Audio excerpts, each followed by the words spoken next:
What happens when you move to a new city, a new state, or start working in a new policy area and you don't know who's who and what's what? Traditionally, you ask your supervisor or other people you trust who the actors are, and you take people out to lunch and learn from them how the systems work. If all goes according to plan, you learn a thing or two, figure out the important relationships among people in the field, and quickly become more adept at working the policy environment than your supervisor. If it doesn't, well, you've taken a bunch of people out to lunch and ended up just exactly where you started. Luckily, there's a third way. Policy field analysis. Policy fields are the state or local organizations involved in carrying out public programs in a particular place. For example, meet Megan, a budding public manager just starting out in the juvenile justice field in Minnesota, working in the State Office of Justice Programs.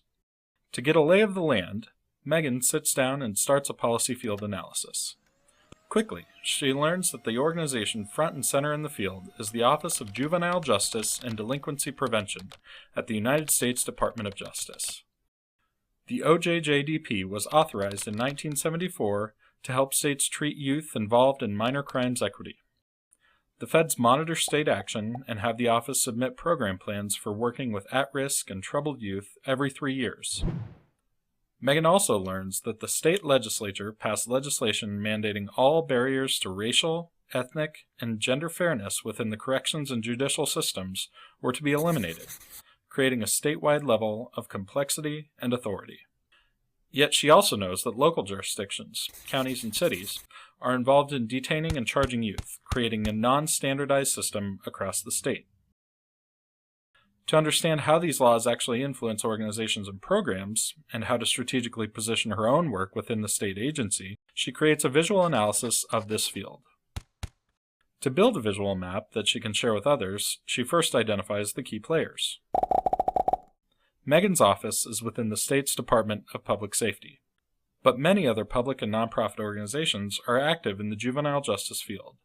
County boards, the Minnesota County Attorneys Association, and the Annie E. Casey Foundation, just to name a few. Next, she turns to document the relationships among these organizations. Important relationships to note are both formal ones created through contracts for service delivery or regulatory responsibility, and informal ones. Those emerge through working relationships like service referrals or information sharing. All are important because they shape how work actually gets accomplished by people and institutions involved in this field. Megan's office in the Minnesota Department of Public Safety gets its appropriation from the Minnesota legislature. Yet, the Office of Justice Programs doesn't just receive funds, they disperse them too.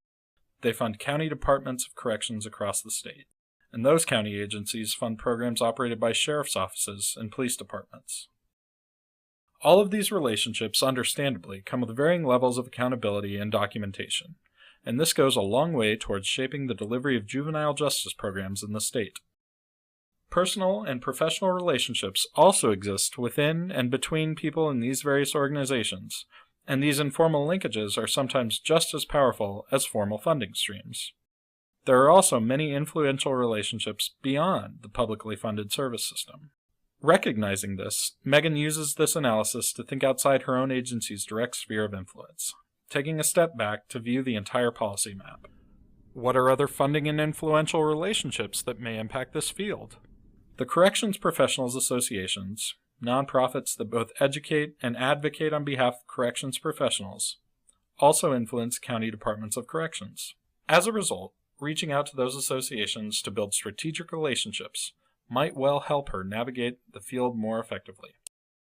Juvenile justice advocacy groups also hold influence over the district courts and the juvenile justice system reform efforts currently underway. Building a relationship with the nonprofit executives that lead these organizations may also be important. By understanding her partners and knowing how to navigate these relationships, Megan improves her effectiveness as well as that of her organization. For leaders and managers, policy fields create new challenges and opportunities. Many fields are complex, and the actual implementation conditions are important.